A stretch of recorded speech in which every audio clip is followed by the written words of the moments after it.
The Ballerina Farm family social media accounts have been going viral following an article that was written trying to expose this family. After the article was released, a lot of people were feeling for Hannah, who runs the social media account, feeling like her husband had controlled her entire life and they just felt extremely bad for the sacrifices she had to make when she met him. But now audio recordings from this interview that was published in the Times have been going around and people are feeling a little bit differently about the article that they read, with some people even saying they feel like Daniel and Hannah should sue. On July 20th, an article was published in the Times profiling the Ballerina Farm social media account owner Hannah. The journalist Megan had flown out to the middle of nowhere in Utah to visit Hannah and her husband Daniel on their farm. We have the UK Times is coming out and doing a profile piece of Jojo. So we're getting ready for that. They're just going to shadow us during the day just as we make meals and be a mom and create content. Hannah already had a massive following, as she has a combined following count of almost 20 million across all platforms. But this story about her family went absolutely viral recently. Some of what was written made it seem like her husband Daniel truly controlled her life in a scary way, and a few quotes from the article went around online. People were starting to feel like Hannah gave up her dreams to be a ballerina and that Daniel had forced her into this relationship and that she couldn't answer some questions herself, that it was hard to interview her without him interrupting. And in the article, they had also made it a point that when she had given birth to her 8 children, there was only one time where she had gotten an epidural, and the way it was written honestly made it seem like it was because Daniel was not there for that birth that she was allowed that medication. And obviously, reading something written like this, you would be extremely worried for the person that you are reading this about. And though Hannah never said in quotes published in the article that she was unhappy in any way, the major takeaway from the article was to feel bad for her because of the sacrifices that she made to live this life, and that her husband might not be giving her his utmost respect. Since the publishing, people have mostly been sending hate towards Daniel via Hannah's Ballerina Farm social media accounts, encouraging her to leave him as they believe she deserved better in life and shouldn't have had to give up her ballerina dreams to be with him. But now, recordings from the interview the journalist Megan did have been released to the public. They were shared on the Times podcast recapping the family and Megan's time spent on the farm, and during we can hear what Hannah says in the interview, and now people are kind of rethinking the viral article, as it sounds as though Hannah wasn't necessarily forced to give up dance and that she did do it professionally for a little while before deciding not to, and that it seemed Daniel encouraged her to continue if she wanted to. Was she able to carry on dancing? She did for a little while. Yeah, I mean, I danced in Brazil for 2 years, I guess professionally, after my first and second. And that was hard. Like, you give up a piece of yourself, you know? But I don't think I would change it. No. And Daniel was like, if you want to dance, you know, like, go dance, you know? Like, we were open to anything, but I knew deep down that I wanted to raise my babies, you know? So. She said that it was very difficult, that you just have to fully commit yourself to dance. So she gave it up. There's still some heartbreak there for her. Hannah ended up posting a video onto Instagram and TikTok where she addressed things further about the article and actually called what was written an attack on her family and marriage. A couple of weeks ago, we had a reporter come into our home to learn more about our family and business. We thought the interview went really well, very similar to the dozens of interviews we had done in recent memory. We were taken back, however, when we saw the printed article, which shocked us and shocked the world by being an attack on our family and my marriage, portraying me as oppressed, with my husband being the culprit. This couldn't be further from the truth. Nothing we said in the interview implied this conclusion, which leads me to believe the angle taken was predetermined. For Daniel and I, our priority in life is God and family. Everything else comes second. The greatest day of my life was when Daniel and I were married 13 years ago. Together we have built a business from scratch. We've brought 8 children into this world and have prioritized our marriage all along the way. We are co-parents, co-CEOs, co-diaper changers, kitchen cleaners, and decision makers. We are one.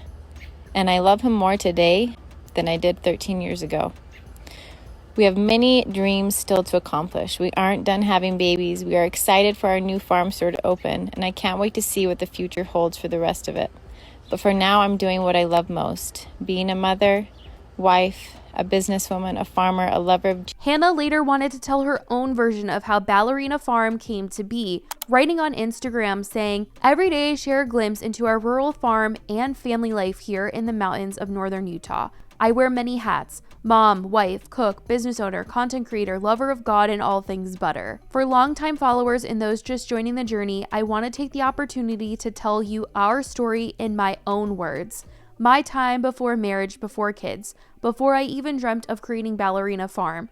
Read the full story, link in bio. On the Ballerina Farm website, she detailed her own thoughts on how life has played out, writing about the story of their family and her early days before Daniel, writing, "I was born and raised in Utah to loving parents, the 8th of 9 children.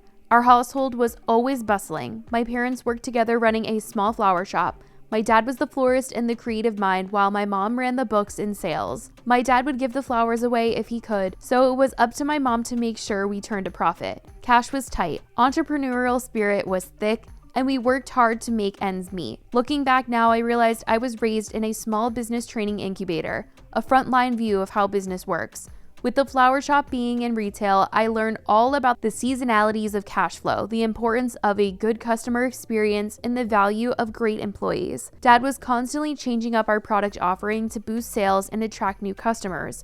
Our busiest days were Saturdays and holidays. That was life as usual growing up in a flower shop. Today, all 9 of us kids have our own businesses. I grew up thinking that's what happens when you become an adult. You start a family and start a business. At different parts of my life, I've had different dreams: dance, marriage, motherhood, dreaming of building a business. Dance was my first love. I wanted to be the best. My brothers still joke that all the profits from the flower shop were funneled into paying for my pointe shoes and ballet lessons. This is probably true. I was admitted to the Juilliard School at age 17 and moved to New York City. It was a joyous yet stressful moment for my parents. They struggled with the moral and financial implications of sending their daughter to live so far from home in a gigantic metropolis. They prayed God would watch over me, and he did. I went from dancing in the back of the flower shop to rubbing shoulders with some of the best dancers in the world. I was in heaven some days and some days struggling to adapt to this new life. To take some of the financial load off my parents, I began competing in beauty pageants to help pay for school-related expenses.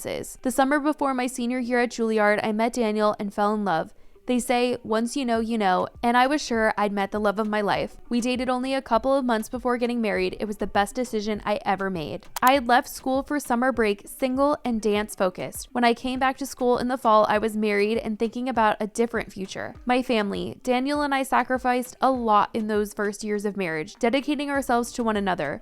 We were all in. When we first met, Daniel was playing collegiate lacrosse at BYU. He decided to end his athletic career early and moved to New York to support me as I finished my final year at Juilliard. We lived as newlyweds in uptown Manhattan. While dating, we had talked about when to start a family. There was no hesitation from either of us. We came from big families. We were both one of 9 and wanted a big family, so we left it in God's hands. I thought he would want me to finish school before sending me our firstborn, Henry. We planned, God laughs. Henry was born in Brooklyn, New York in May of 2012. He was 1 week old when I carried him in my arms across the stage in cap and gown to accept my diploma. I would go down in school history as the first undergraduate ballerina to be a mother. He wasn't an accident. We were ready. Motherhood was my new dream. God was guiding me as he always had. As a young family, we moved to Sao Paulo for work. Daniel speaks fluent Portuguese, and it was an adventure we couldn't pass up. I found a remarkable dance company near our home in Brazil and began dancing again. It was at this time, that beautiful country, we began to discover our love of agriculture. On the weekends, Daniel's coworkers would all head to the beach. We would join them for a time until we discovered farm hotels. These were small bed and breakfast weekend getaway places on farms and ranches, a place where you could eat farm fresh cheeses and meats,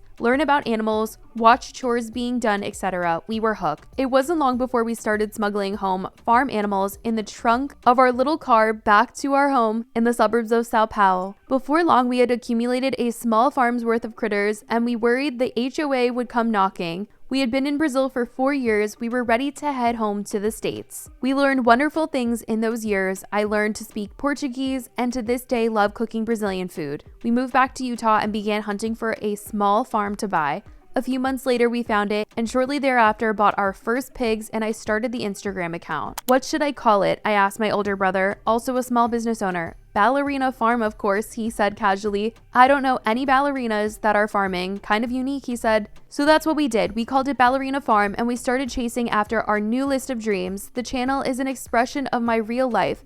It is beautiful, rewarding, and I get to do it with my family. We have many dreams still to accomplish, and I can't wait to see what the future holds. Love, Hannah. Certainly a different story being told here than that of the article where it seemed like they had dated for 1 month and then they got engaged the next month and then they were married by the 3rd month, where she's saying that she graduated, she did get to dance professionally, and most of all it's coming across that she's happy and that she enjoyed the sacrifices. Though people still want to see her get this Greece vacation that she was hoping for, there's a lot more positivity rolling through for Hannah after addressing the article. People were really just so sad for her, feeling like she was in this horrible nightmare situation, but now people have really just said, you know, maybe she made those sacrifices and she's okay with that, and that life might not be for everyone to give up a passion and find a passion in motherhood and working on the farm, but if she's happy, then there's not much to say or do. So that is what Hannah has come out to say in response to the article published in the Times and some of the audio that has been released from the interview. Let me know what you guys think about all of this from what Hannah has had to say in response to the article. Let me know your thoughts. I love you guys so much, and I will talk to you in the next video. Bye, guys.